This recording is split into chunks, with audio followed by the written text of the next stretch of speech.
1980 y el 2000, el Perú vivió un conflicto armado interno que dejó 69.280 víctimas de violaciones de derechos humanos, cometidas tanto por grupos armados como Sendero Luminoso y el MRTA, como por agentes del Estado, Fuerzas Armadas y policiales. Más del 75% de las víctimas eran campesinos y campesinas quechohablantes de las regiones más empobrecidas del país, de acuerdo al informe de la Comisión de la Verdad y Reconciliación.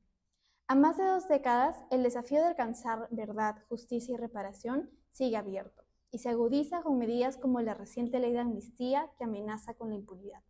Ante este panorama, ¿qué papel cumplen los espacios de memoria en la reconciliación del Perú y en la defensa de la justicia frente a estos retrocesos? Bienvenidos y bienvenidas a Humanizando Derechos. Mi nombre es Samantha Calderón Vilca. Es un gusto tenerles aquí presentes. Soy estudiante de Derecho y miembro del equipo de Derechos Humanos. Hoy vamos a conversar sobre un tema clave tanto para nuestro país como dentro de la justicia transicional, la memoria. La justicia transicional busca responder a periodos de violencia masiva con medidas que permitan sanar a la sociedad. Tradicionalmente se reconocen 4 ejes: verdad, que implica esclarecer lo que pasó y reconocer a las víctimas; justicia, entendida como el juzgamiento de los responsables; reparaciones, que abarcan medidas materiales y simbólicas para las víctimas; garantías de no repetición, es decir, reformas que eviten que la violencia vuelva a ocurrir. Pero en los últimos años, la memoria se ha considerado como un 5.º eje. No basta con sancionar o indemnizar. También necesitamos recordar y transmitir. Los espacios de memoria cumplen esa función, porque permiten a la sociedad mirar su historia de frente, reconocer a las víctimas y construir una cultura democrática basada en la dignidad y el respeto de los derechos humanos. En este episodio, junto a la Asociación Caminos de la Memoria Perú, reflexionaremos sobre la importancia de los espacios de memoria en la construcción de una cultura de paz y justicia en el Perú posconflicto, a través de su experiencia y la gestión del Ojo que Llora. Para ello nos acompañan Lucero Angie, estudiante de Antropología en la Universidad Mayor de San Marcos, activista y parte del programa de voluntariado Memoria para la Esperanza, y Germán Vargas Farias, abogado de Paz y Esperanza y miembro del Consejo Directivo de Caminos de la Memoria. Mucho gusto. Para comenzar, quisiéramos conocer más de ustedes y su experiencia personal e institucional. Entonces tenemos la primera pregunta. ¿Podrían presentarse y contarnos cómo nació la Asociación Caminos de la Memoria? ¿Qué los motivó a dedicarse al trabajo de preservación y promoción de la memoria histórica en el Perú? Bueno, nuevamente muchas gracias por la invitación. Estamos próximos a cumplir 20 años de la inauguración del Memorial de Ojo que Llora, de modo que esta invitación nos resulta muy importante porque justamente nos permite hablar de un sitio de memoria, de un memorial que tiene, creemos, mucha, sobre todo para las víctimas del conflicto armado interno, para sus familias, es muy relevante. ¿Qué es lo que motivó la creación del memorial? Bueno, podemos ampliar más adelante, pero aquí básicamente tiene que ver con la iniciativa de una artista, de una escultora, Lika Mutal, una artista holandesa que vivió varios años en nuestro país, que trabajaba en piedra básicamente y que a partir de una visita que hizo a la muestra fotográfica Yuyanapa, una muestra fotográfica levantada por la Comisión de la Verdad, ella asistió, se conmovió y quiso también desde su arte hacer una especie de ofrenda.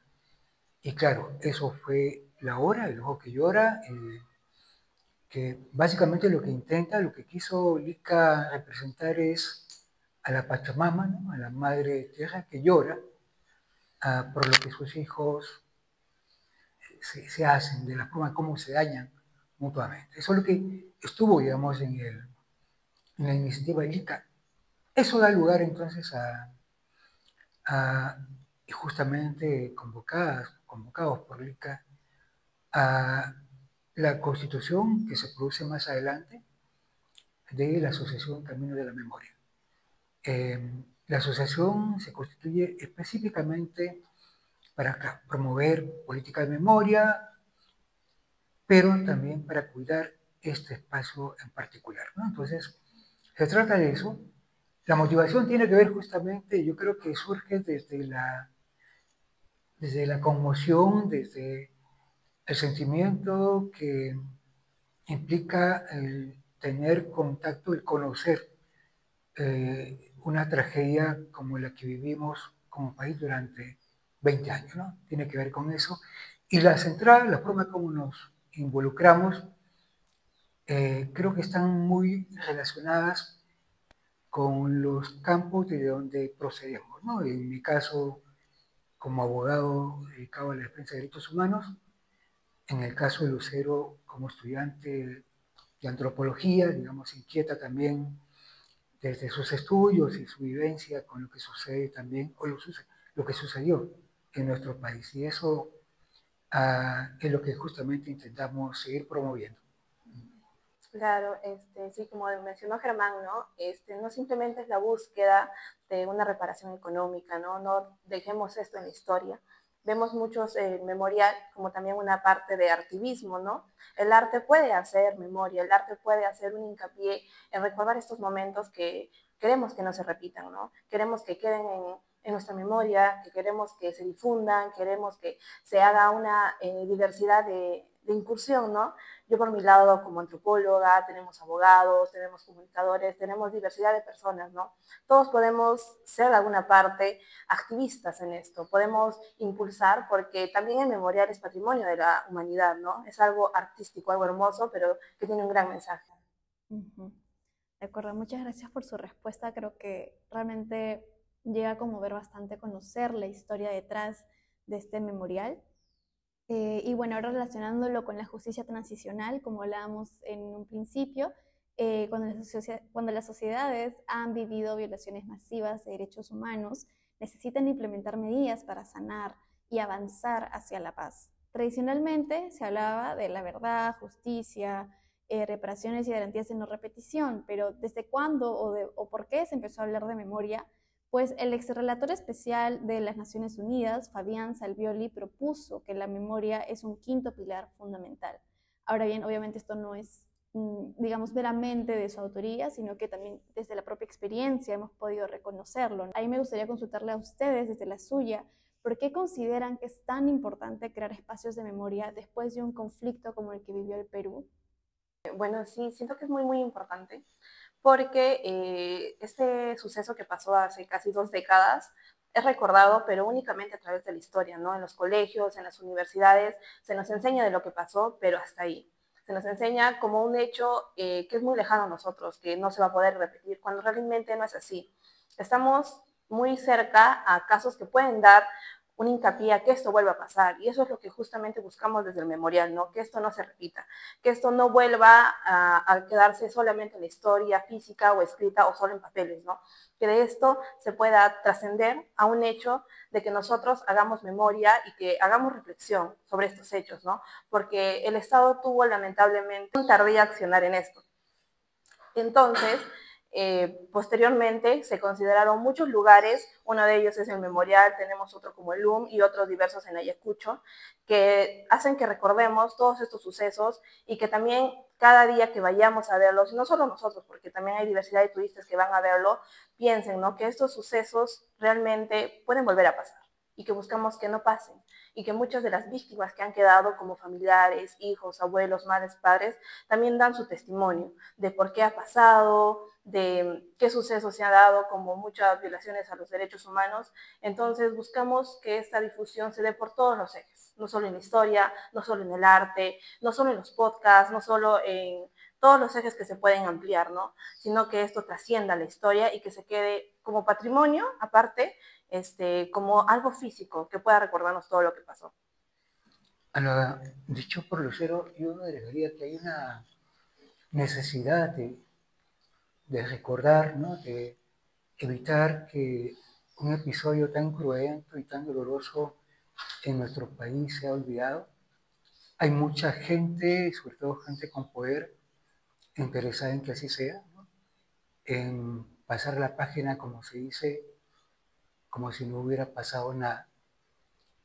Y eso, cuando hay tantas heridas que no han cicatrizado, cuando hay tanto dolor que no ha sido adecuadamente procesado,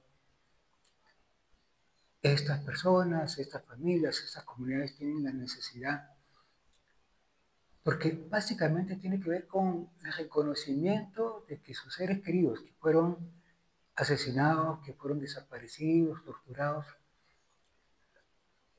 son personas o eran personas con dignidad, y esa dignidad debe reconocerse, ¿no? Tanto el Estado como la sociedad en general.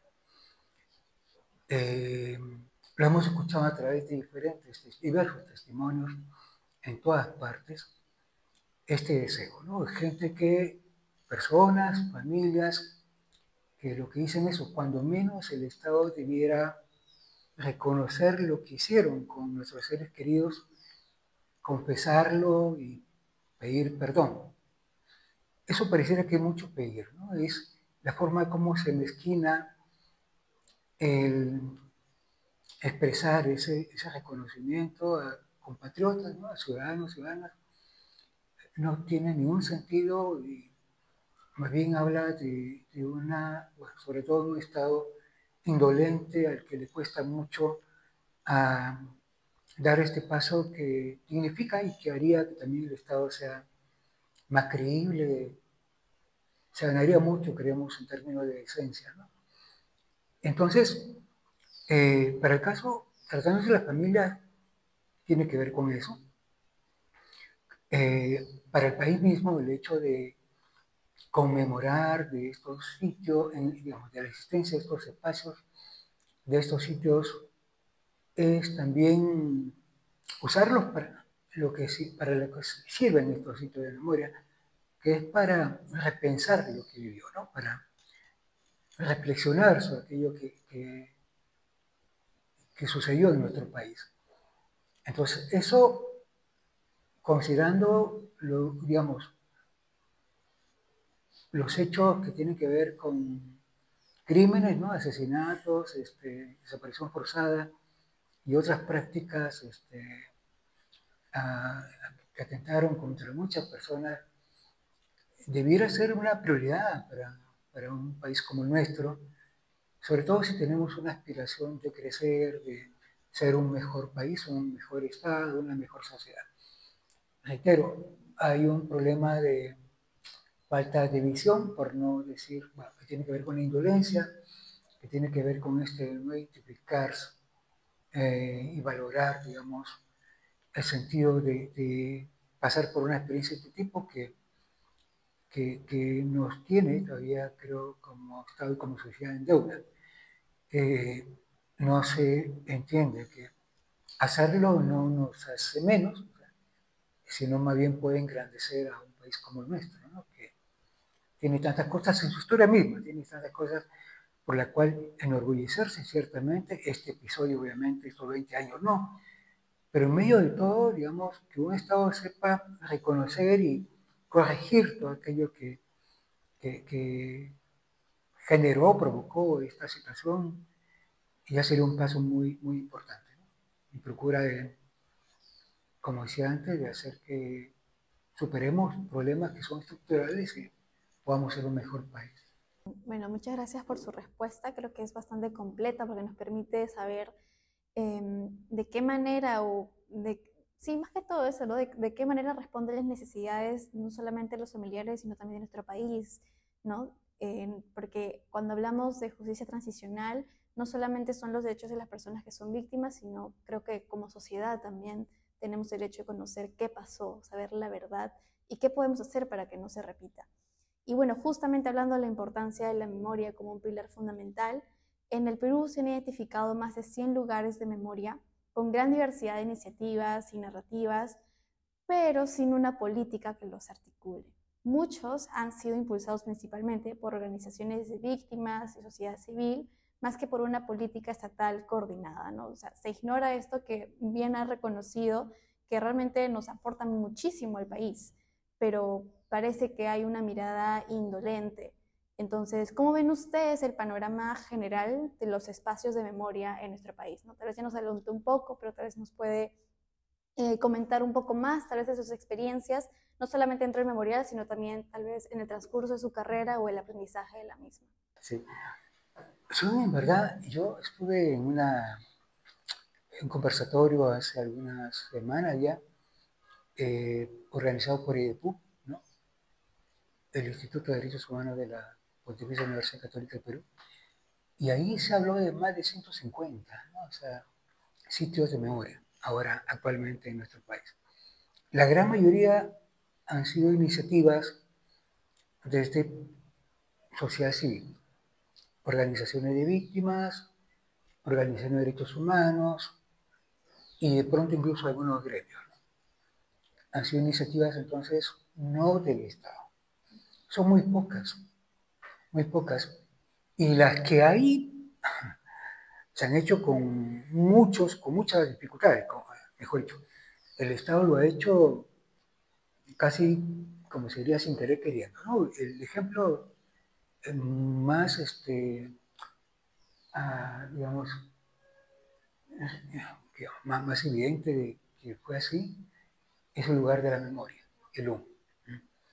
Ah, quizás recuerden que se trató de una donación, o sea, se generó, se gestó por una donación del gobierno alemán, que en su momento autoridades peruanas eh, dijeron, no aceptaron, siendo una donación, era una donación de 2 millones de, no recuerdo si eran dólares o euros, y un señor, Antero Flores Arauz, que en ese momento era ministro de Defensa, si no me equivoco, llegó a sugerir que no valía la pena hacer un lugar de la memoria, que más bien se le dijera a los alemanes que ese dinero no lo dieran, pero para otras cosas, ¿no? Porque claro, la memoria no tenía mayor importancia para él.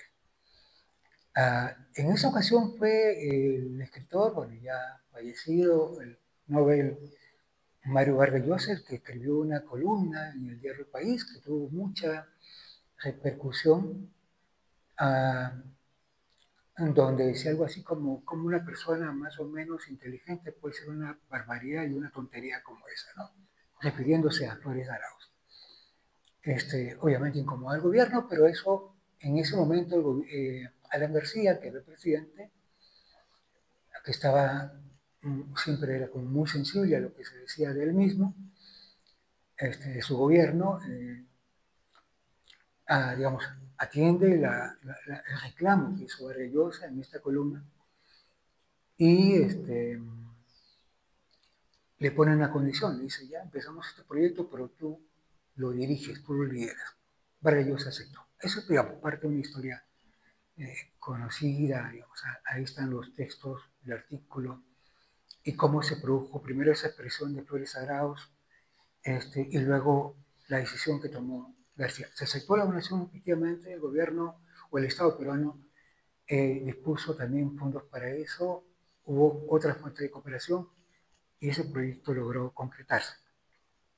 Pero siempre ha habido, en cuanto a LUM, como el Ojo que Llora y otros sitios de memoria, mucha oposición.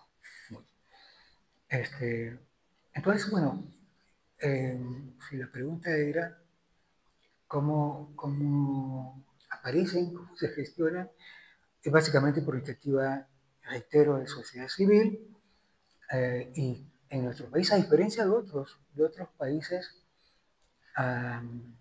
son muy escasas aquellas que son promovidas desde niveles de Estado, sea nacional, o sea a nivel regional o más local, ¿no? Muy pocas.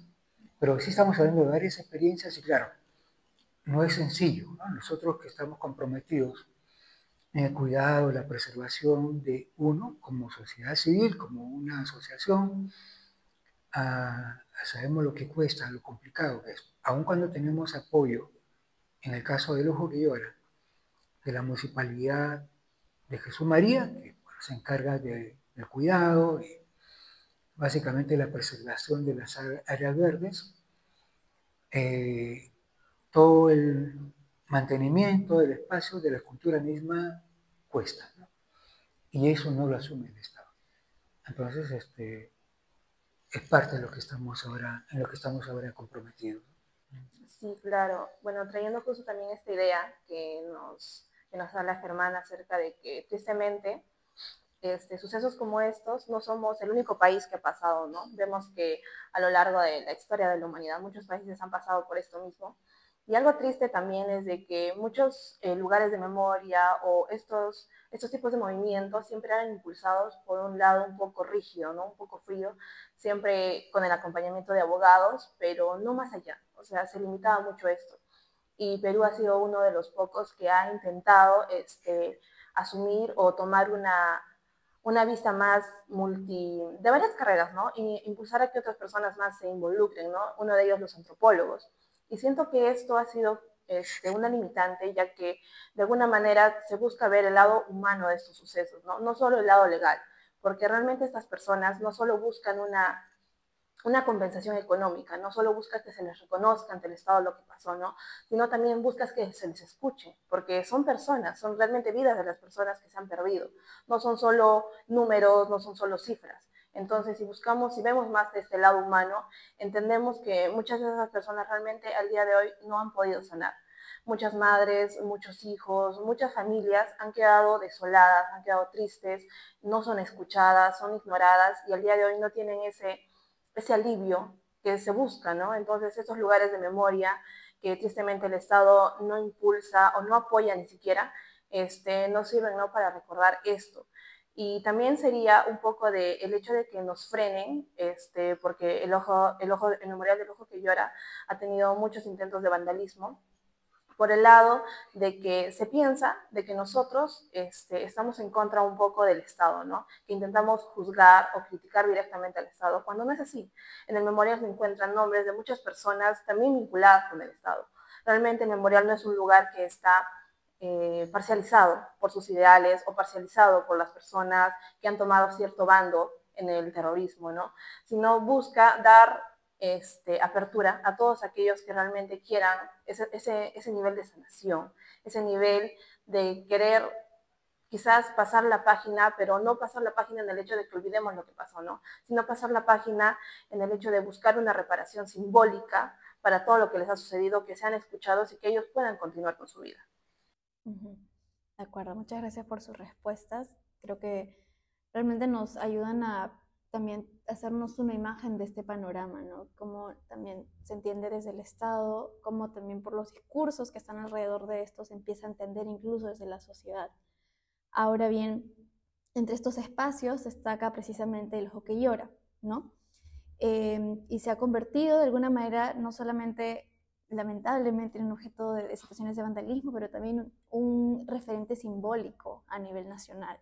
Entonces, centrándonos en eso, ya nos fueron comentando un poco de la historia, nos gustaría tal vez si se puede profundizar un poquito más cómo se materializó la idea de este memorial y qué es lo que hoy en día, tal vez a partir de toda la historia y en el contexto que tenemos hoy, cómo es que o qué es lo que lo convierte en un espacio simbólico de referencia nacional.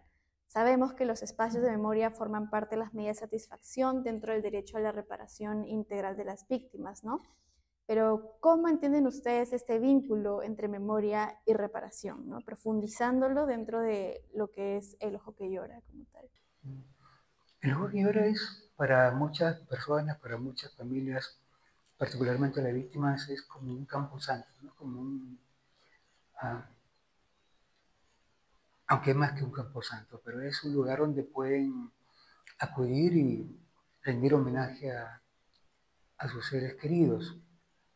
Tiene digamos, tal vez mayor o singular importancia, un significado muy especial para, por ejemplo, los familiares de las personas desaparecidas, ¿no? Porque no saben dónde están los restos de sus seres queridos, no han tenido la oportunidad, digamos, de procesar ese duelo que implica también el entierro digno, no han vivido esa experiencia.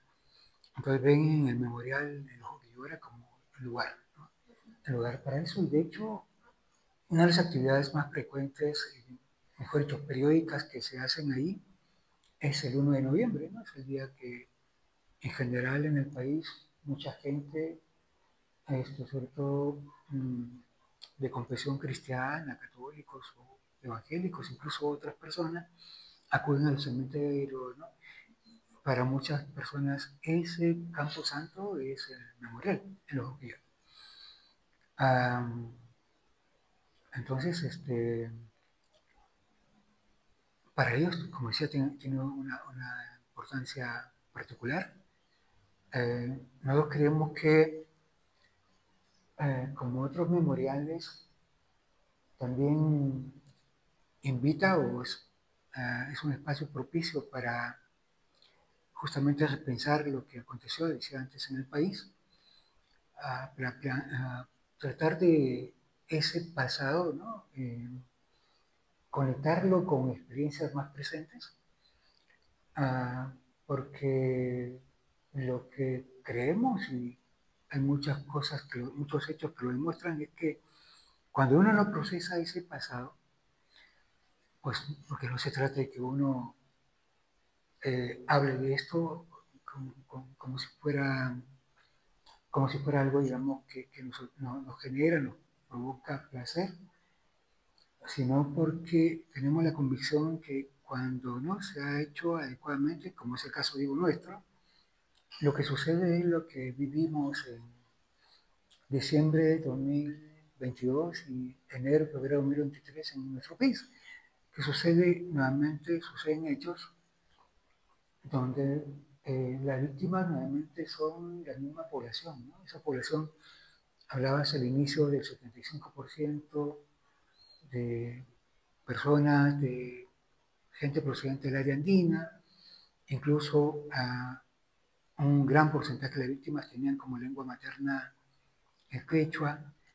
Todo eso lo hemos visto también en el contexto, digamos, en la represión de la protesta social, ¿no? Digamos, el espacio o el sitio del memorial, un memorial específicamente como el Ojo que Llora, sirve para eso, ¿no? Y nosotros siempre estamos intentando promover a que vayan, que acudan, que visiten gente joven, porque cuando se habla de memoria no es simplemente o no debe asumirse que se está hablando del pasado. Ese pasado está muy presente en nuestro país y está, digamos, influyendo, ¿no? Y sí, yo creo que está una expresión, la palabra contaminando es muy fuerte, pero tiene que ver con todo lo que vivimos ahora, ¿no? Está muy presente y lo vemos en estos últimos acontecimientos, que por ejemplo también se mencionó en la introducción con esta legislación deliberadamente eh, elaborada para tratar de, entre otras cosas, generar impunidad, pero también reescribir la historia. Eh, yo creo que el memorial entonces, o creemos que el memorial también es un espacio de soporte, yo diría que incluso de resistencia, ¿no? Frente a embates como esos, ¿no? Que son arremetidas que no son nuevas, ¿no?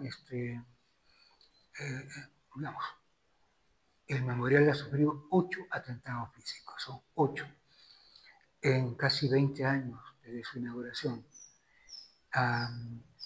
Los ataques ya no, en los últimos 2, 3 años no han sido, digamos, a su estructura, no han querido dañarlo, pero no porque les haya faltado ganas, ¿no? El año pasado, desde la Municipalidad de Lima, el alcalde López Aliaga, lo que se ha planteado ya de manera muy abierta, muy desembosada, es demoler el Ojo que Llora, ¿no? López Aliaga se lo dijo a sus colegas de Jesús María y Miraflores: desháganse de esos lugares, o si no, decían en el caso de León, que lo administren los militares. Hay ese intento, o sea, hay agresiones que no necesariamente son físicas, pero Los ataques, si ustedes los pueden ver, bueno, todas los podemos ver permanentemente, siempre que se habla de violación de derechos humanos, se habla de cómo desde supuesto, ya, ahora digo supuesto, terrorismo, se quiere seguir persiguiendo a los militares y cosas por el estilo, y entonces digo, un memorial como el Ojo que Llora, así como el lugar de la memoria de la tolerancia e inclusión social, como se llama, se puede contribuir a contener, a contestar, ¿no? A rebatir ese tipo de narrativas, de discursos que hay de estos sectores. Sí, claro, desde el memorial realmente no se busca, ¿no? Como comentó, el hecho de revictimizar a estas personas, ¿no? Ellos no lo ven como un lugar en el que realmente tengan que volver a esos recuerdos, que son dolorosos naturalmente para ellos, ¿no? Pero realmente el memorial no busca eso, sino es más un lugar de escucha, un lugar en el que mostramos que podemos darle apertura a que ellos muestren su pesar, su sentir, ¿no? Contamos como, bueno, como voluntarios, muchas veces hemos tenido en las reuniones la presencia, ¿no? De personas que nos han contado sus testimonios, ya sean personales, ya sean de familia, ya sean de amigos, ¿no? Como estas historias han llevado de que en algún punto también se les atribuya o da con ellos un dolor, ¿no? Porque no es una afectación personal propia. Realmente las personas que han fallecido, los nombres que están escritos ahí, no son nombres que han muerto con el dolor en ellos, ¿no? Sino el dolor se ha expandido a sus familias, a sus amigos. Y en el memorial buscamos eso, escucharlos. Y sí hemos tenido, como se ha mencionado, diversos ataques y no son solo ataques que se limiten, sentimos nosotros, a estas fechas, ¿no? Sino ataques que han venido y que probablemente vayan a seguir con mayor intensidad. ¿Y por qué? Porque realmente la memoria siempre es algo que se ha buscado desaparecer. Vemos hoy en día que las personas suelen limitarse a olvidar lo que pasó y a recordarlo solo como en la historia. Hacer pensar que que no se va a volver a repetir, que no va a volver a pasar, que estas personas realmente no necesitan que se les dé una reparación simbólica. Entonces, de nuestro lado, el hecho de poder preservar el memorial, de poder darle esa resistencia, sentimos que es algo muy importante, que no solo es para nosotros, sino es para estas personas, ¿no? Que necesitan ser escuchadas, que su voz no se quede en el olvido, que no se les vea solo como rocas con nombres, ¿no? Porque realmente cada persona tiene una historia y siento que merece ser escuchada. Ujú.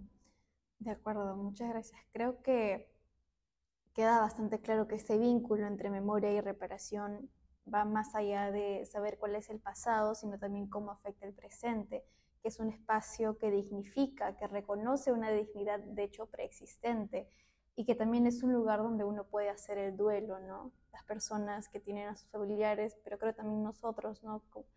Cómo estamos viendo que se están desarrollando los últimos sucesos en lo que refiere a la democracia, a los derechos humanos. Y bueno, creo que esto se demuestra en los atentados que nos han ido comentando y justamente profundizando un poco más a los ataques y controversias que han habido a lo largo de los años, cómo ustedes, como parte de este voluntariado y muy involucrados en lo que es el Ojo que Llora, cómo han vivido esta experiencia y qué nos dicen sobre las resistencias que aún existen hacia la memoria en nuestro país, qué estrategias se han desarrollado para proteger y sostener el memorial. Bueno, ha habido varios ataques. Un logro que también implicó y tomó varios años, justamente pensando en cómo proteger específicamente los que llora, fue conseguir que se le declare Patrimonio Cultural de la Nación. Eso fue algo que se logró ya son cuánto, 3 años, me parece. Este, entonces, cuando se hizo toda esa gestión y tomó, como decía, bastante tiempo, ahí la intención fue que esa declaratoria desde el Estado ayudara a protegerlo, ¿no? Eh, Justamente por los atentados que habían sucedido y por ese discurso tan hostil y tan agresivo contra el memorial. Se logró, eso no ha detenido a Sin embargo, suponemos que lo piensen y repiensan. El hecho que aludía antes esta carta enviada desde la Municipalidad de Lima al Ministerio de Cultura, donde no lo pide directamente el alcalde, pero dice, un grupo de vecinos me está preguntando por qué no demolemos el memorial y construimos ahí una losa deportiva. Es más o menos como lo dicen. O sea, claro, es una carta y aparte hay una serie de pronunciamientos también de otras personas que están interesadas en eso, pero ese hecho, en otra circunstancia quizás hubiera podido tener un trámite más fácil y tal vez tener más atención de parte del Ministerio de Cultura. Ahora, por lo que en ese momento hicimos como gestión, entendíamos que había un nivel de compromiso todavía por la preservación del memorial. Pero hay muchísima presión. Y no solo de unos sectores políticos, digamos, que podríamos decir son los de derecha o extrema derecha, también de los grupos supuestamente de izquierda, ¿no? Cuando se dio la declaratoria se declaró Patrimonio Cultural de la Nación al Memorial, 4 o 5 días después un congresista, ¿no?, estaba presentando un proyecto de ley para que se derogue esa condición. No esperó tanto ya. Inmediatamente reaccionaron. Cuando nosotros comenzamos a hacer las gestiones para evitar que eso sucediera, nos dimos cuenta que ese proyecto y esa iniciativa tenía respaldo de casi todas las agrupaciones políticas. O sea, en el momento que lo pusieran en el pleno, eso iba a darse. Eso demuestra o revela la falta de compromiso. O sea, no se entiende, no se conoce o no se quiere entender. El congresista Montoya, ex almirante de la Marina, que es uno de los que generalmente se pronuncia contra no solamente justicia en estos casos, ¿no?, y violación de derechos humanos, sino también que siempre está diciendo que la memoria, digamos, es inútil o es hacerle juego a la subversión. Él dijo, por ejemplo, que en ese memorial, en El Ojo que Llora, estaban los nombres de terroristas. Eso no es cierto. No es cierto. Ahí hay una equivocación que tiene que ver con una sentencia de la Corte Interamericana que ciertamente ordenaba al Estado peruano inscribir los nombres de 41 personas que fueron ultimadas en Castro Castro. La Corte ahí se equivocó porque ordenó al Estado hacer algo que obligaba a su vez a una institución privada y a una artista particular. Como se sabe bien, la Corte puede mandarle cosas, ordenarle al Estado, sí, pero no a particulares, ¿no? Y entonces ahí esa parte, digamos, del fallo, la solución de la Corte, hizo que se confundieran. Y hasta ahora persisten en la confusión, pese a que ya saben que eso no es verdad. Lica Mutal nunca aceptó tal cosa. Nunca. Y los nombres que aparecen en el memorial, los que están ahí inscritos, son todos nombres que a su vez están inscritos en el Registro Único de Víctimas.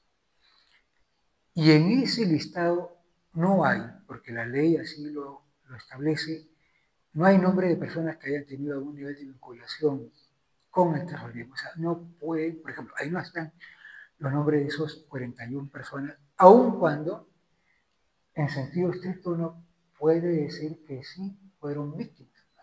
Eran personas que estaban ya rendidas, estaban presas, y se les ultimó, se les ejecutó. Sin embargo, no están escritos en el memorial. Pero al almirante Montoya le enviamos dos cartas,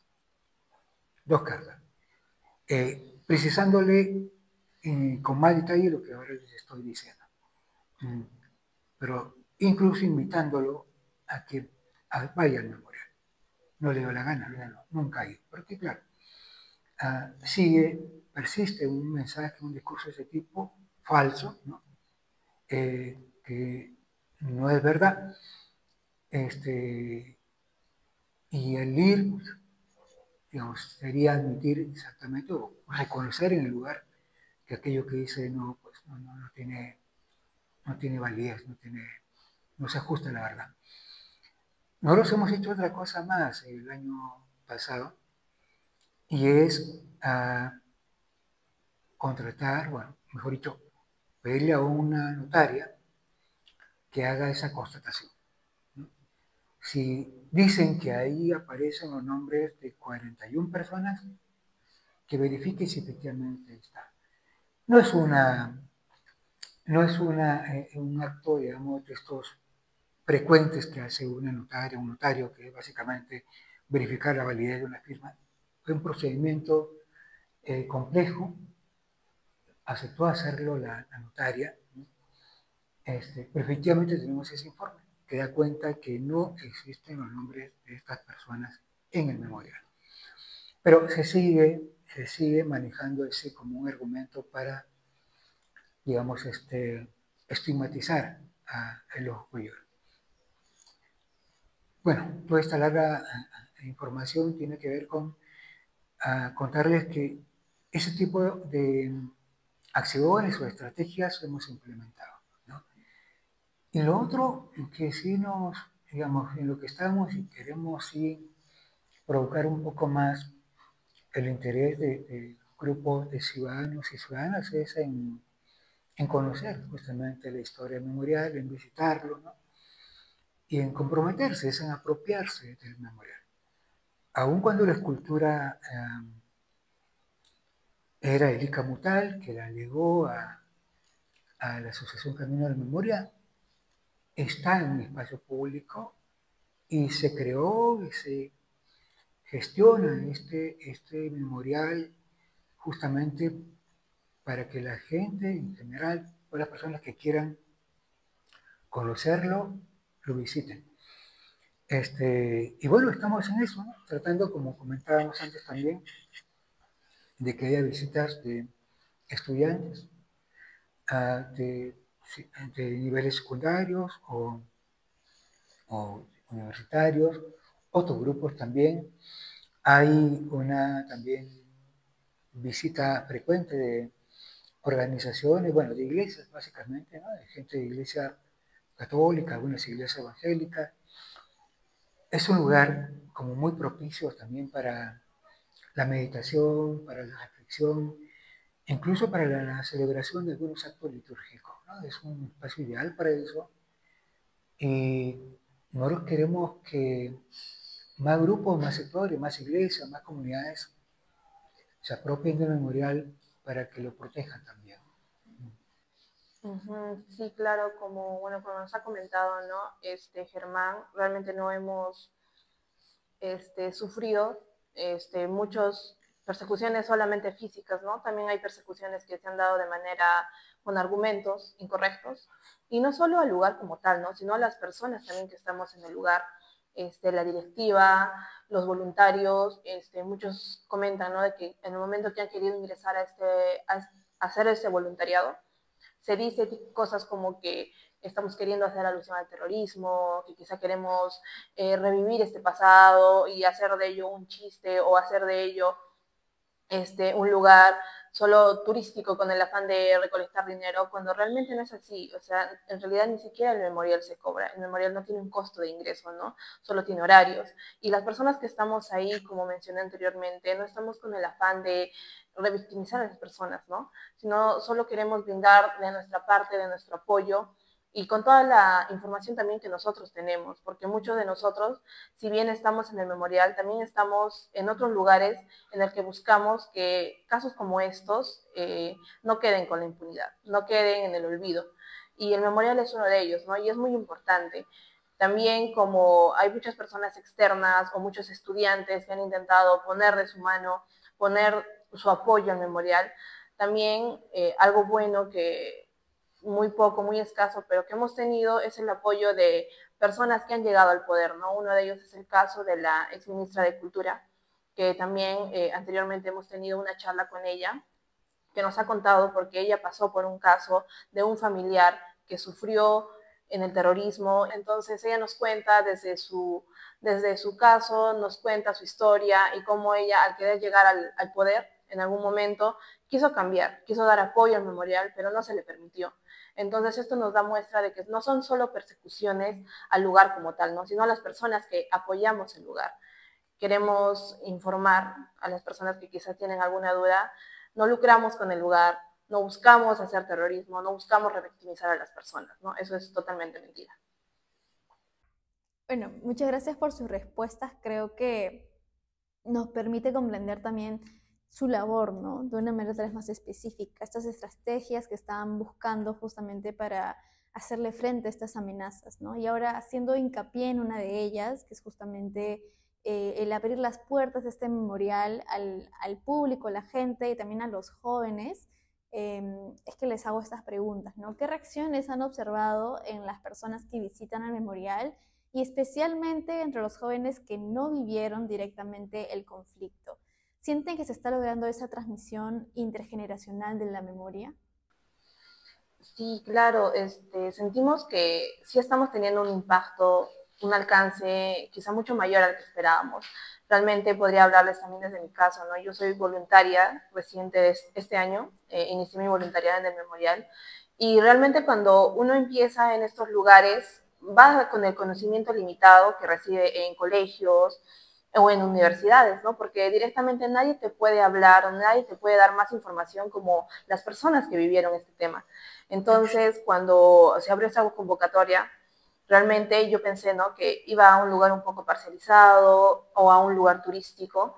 Y realmente no fue así. Cuando llegamos, mi persona y muchas de otras personas que fuimos a este lugar, e iniciamos el voluntariado, nos dimos cuenta de que esto tenía un gran trasfondo, que realmente estábamos buscando dar un mensaje muy fuerte y la difusión de ¿no? Entonces, cosas tan simples como abrir un voluntariado, como impulsar a que se hagan más recorridos, nos da también hincapié a que esa historia trascienda, no se quede en el pasado, no se quede en el olvido, ¿no? Y no solo juventudes, ¿no? Sino también niñeces, porque hemos tenido el gran alcance muy gratificante de poder llegar a colegios que llegan con preguntas, que llegan con dudas, que llegan pensando que el lugar realmente no va a completar sus expectativas. Y cuando terminan, cuando salen, nos dicen que quedan muy impresionados, ¿no? Y no solo de una manera maravillados por la belleza del lugar, porque sí es un lugar muy bello, sino también por la historia que tiene detrás. Entonces, eso es muy gratificante para nosotros realmente. Hace poco realizamos una jornada de mantenimiento, bueno, consistía básicamente, porque como saben, las piedras que hay, cada piedra que hay en el memorial tiene un nombre, ¿no? Tiene un nombre, tiene la edad, digamos, de esa persona, esa edad en que fue desaparecido, fue asesinado. Y aun cuando la gran mayoría está en alto relieve, con el tiempo ya no se nota el nombre, ¿no? Entonces, cada cierto tiempo nos juntamos y repintamos los nombres. Ha sido muy satisfactorio que en el grupo de personas que hemos participado, había personas de diferentes generaciones, ¿no? Ha sido muy gratificante porque eh, la experiencia misma de participar, de ir, de anotar, por ejemplo, que hay víctimas que han tenido, que murieron, que fueron asesinados a los 3 años, o a los 15, o a los 25, o a los 60. O sea, afectó a mucha gente de diferentes generaciones. Y generalmente es una de las cosas que más conmueve cuando a los visitantes, ¿no? Los visitantes de ver, preguntan, ¿y por qué? Ah, 3 años tenía o 5 años tenía cuando lo mataron. Sí. Esa es la historia, no de una persona, sino de cientos o miles de personas, ¿no? Hay una gran cantidad, por ejemplo, de niños, niñas y adolescentes, ¿no? En varios de los crímenes, en este mes hemos conmemorado lo de Ajumarca, ¿no? En Ajumarca, esta patrulla del ejército mató a 23 o más niños y niñas, ¿no? Y así lo mismo sucedido en Putis, ¿no? En Putis también hay decenas de niños, niñas y adolescentes asesinados y en otras masacres, tanto perpetradas por agentes del Estado como por terroristas de Sendero Luminoso, particularmente. Entonces,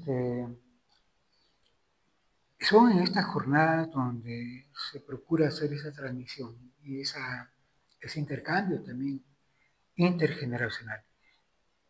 Para mucha gente, no solamente joven, sino también adulta, le cuesta creer cuando se le cuenta y sobre todo cuando a partir del testimonio de familiares de las víctimas se percatan de lo que sucedió, ¿no? De cómo sucedió, de cómo se les afectó. Uno no puede entenderlo, pero hay personas incluso de mi generación que no tienen idea de que eso había pasado. No supieron, ¿no? Claro, ha habido información, pero esa información que de pronto se ha difundido, inmediatamente ha habido gente, autoridades que han salido a minimizar eso y no tienen claridad. Por eso, sí es un espacio donde se puede, y de hecho se hace, es reconocer que esto sucedió, ¿no? Que habiendo afectado a tantos compatriotas, tiene un impacto aún ahora en nuestro país, lo seguirá teniendo, y eso nos involucra tanto a los que vivimos en aquella época como a aquellos que vienen. O sea, la gente joven, incluso en el voluntariado, por ejemplo, el programa voluntariado, la gran mayoría nació mucho después, ¿no? Y incluso ya nació luego del gobierno de transición, luego de la creación de la Comisión de la Verdad, y algunos luego de que se haya presentado el informe final de la Comisión de la Verdad. Algunos son bastante jóvenes. O los chicos que llegan de colegios, los chicos y chicas de colegios secundarios, se les informaba algo de pronto por parte de algún docente o porque participan en otros grupos, y reciben esa información, pero es muy difícil, la verdad, transmitirlo, ¿no? Ayuda mucho y para eso sirve la memoria, pues, porque cuando uno coloca, como en este caso, uno construye, uno elabora algunos elementos, ¿no? Algunas obras de arte, eso permite comunicar mucho más, ¿no? O las imágenes, ¿no? O las fotos. Todo eso tratamos en algunas ceremonias de presentarlo, ¿no? Cada vez que hacemos, por ejemplo, y los familiares son los que tienen la mayor iniciativa en cuanto a eso, siempre le vas a ver con la foto de su hijo, de su hermano, ¿no?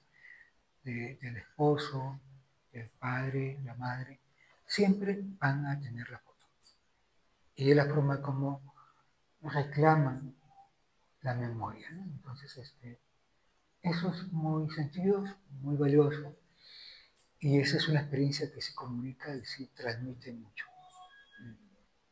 Me parece que conforme se ha ido desarrollando, este memorial realmente ha logrado ser este nexo intergeneracional, como bien se ha mencionado, no solamente mediante las visitas, sino también mediante los voluntariados y también incluso mediante este podcast. Entonces, bueno, realmente se está cumpliendo con el fin, ¿no? Con el que nació, con el que se mantiene y esperamos seguir contribuyendo a la memoria, ¿no? Y justamente ya para cerrar este episodio tan enriquecedor, quisiéramos preguntarle si tuviesen que dar un mensaje sobre por qué es importante mantener viva la memoria de este periodo de nuestra historia, ¿cuál sería y cómo pueden nuestros oyentes contribuir a ese trabajo de construcción de una cultura de memoria y paz?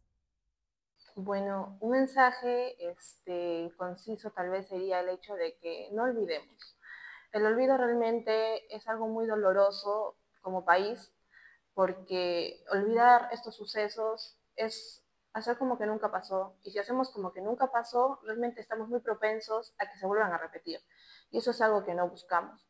Entonces, si cada uno podría recordar estos eventos desde la historia, desde los sucesos, desde cada historia, detrás de cada historia, de cada nombre, todo lo que pasó, realmente sería muy enriquecedor, ya que como nación estaríamos avanzando hacia un perdón, hacia la justicia de estas personas.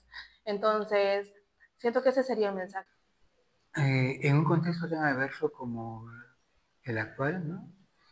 Donde hay tantos grupos y un Estado, un Poder Ejecutivo y un Congreso y un Tribunal Constitucional, hay tanto aparato y tanta institucionalidad que quiere empeñada, parece, en consagrar la impunidad, ¿no? Es importante remarcar el derecho a la justicia, el valor de la justicia, y para transitar hacia ella, la memoria es clave, ¿no? Entonces, nosotros estamos hablando en este año que cumplimos, que el memorial cumple 20 años desde su inauguración, estamos hablando de memoria como corresponde, estamos hablando de esperanza porque en verdad hay desesperanza, hay gente que cree que ya esto es una fatalidad, que no hay forma de revertirlo, ¿no? Que no hay forma de cambiar. Memoria, esperanza y resistencia. Creemos que ese es el camino, que con eso sí, no, digamos, tomando eso es como podemos transitar hacia la justicia, ¿no? Entonces, llamado y agradeciendo la invitación y este podcast a, es a sumarse, ¿no? A sumarse a esto que tiene que ver, que está muy vinculado a lo que estoy seguro todas y todos anhelamos. O sea, queremos un país diferente, un país con justicia, un país donde reconozcamos la dignidad de todas las personas, al margen de lo que creamos, ¿no? O sea, no tenemos que pensar lo mismo, no tenemos que creer exactamente igual. Al margen de eso, tenemos que aprender a reconocernos. El memorial, el ojo que llora, por ejemplo, expresa lo que vivimos también en términos de discriminación, ¿no? De violencia, de crimen, que ha estado muy instalado en nuestra historia. Y ahí está como, yo creo, un símbolo de que las cosas pueden ser mejor. Y lo podemos hacer a partir de la memoria y de recordar también a tantos compatriotas que ya no están con nosotros, ¿no? No están con nosotras. Entonces, hagamos esto en memoria como se usa a veces en la liturgia católica, ¿no? Y también de otras iglesias. Hagamos esto en memoria de ellos y ellas, ¿no? Hagamos porque ellos lo merecen, ellas lo merecen, y porque también ahora nosotros y nosotras y quienes vengan también merecen algo distinto, algo mejor, ¿no? Y gracias. Muchas gracias. Hoy hemos recordado que la memoria no es un ejercicio estático ni un simple recuento del pasado. Es un pilar de la justicia y una herramienta para construir un país más digno. Los espacios de memoria como El Ojo que Llora nos invitan a reconocer a las víctimas, pero también a preguntarnos qué sociedad queremos ser y cómo evitamos que la violencia vuelva a repetirse. La reflexión queda abierta. ¿Qué significa para cada uno de nosotros mantener viva la memoria? ¿Cómo le llevamos a nuestra vida cotidiana, nuestras aulas, nuestros barrios y nuestras conversaciones familiares? Desde Humanizando Derechos, las y les invitamos a apoyar, visitar y difundir los espacios de memoria de nuestro país, a escuchar los testimonios de las víctimas y a transmitir estas historias a las nuevas generaciones, porque la memoria no es solo un acto de recuerdo, es una forma activa de defender la justicia y de decir juntos nunca más. Porque hablar de memoria no es quedarnos en el pasado, es una apuesta por un presente y un futuro con más dignidad, justicia y humanidad. Llegando al final de este episodio tan enriquecedor, queremos agradecerle a nuestros invitados Lucero y Germán, por sus grandes aportes a esta conversación y por reflexionar con nosotros sobre este tema tan importante y que nos queda pendiente, creo que absolutamente cada uno de nosotros. También agradecemos a nuestros oyentes que nos han acompañado en esta oportunidad y cuya atención nos impulsa a seguir humanizando realidades, derechos, historias e iniciativas ciudadanas. Los y las invitamos a escuchar los episodios número 18 y 23 para profundizar más en temas relacionados al derecho a la verdad y la memoria en nuestro contexto postconflicto. No sé si quisieran también añadir algo para nuestra despedida. Sí, muchas gracias por la invitación. Queremos agradecerles por este momento en el que pudimos hablar, dar a conocer un poco más.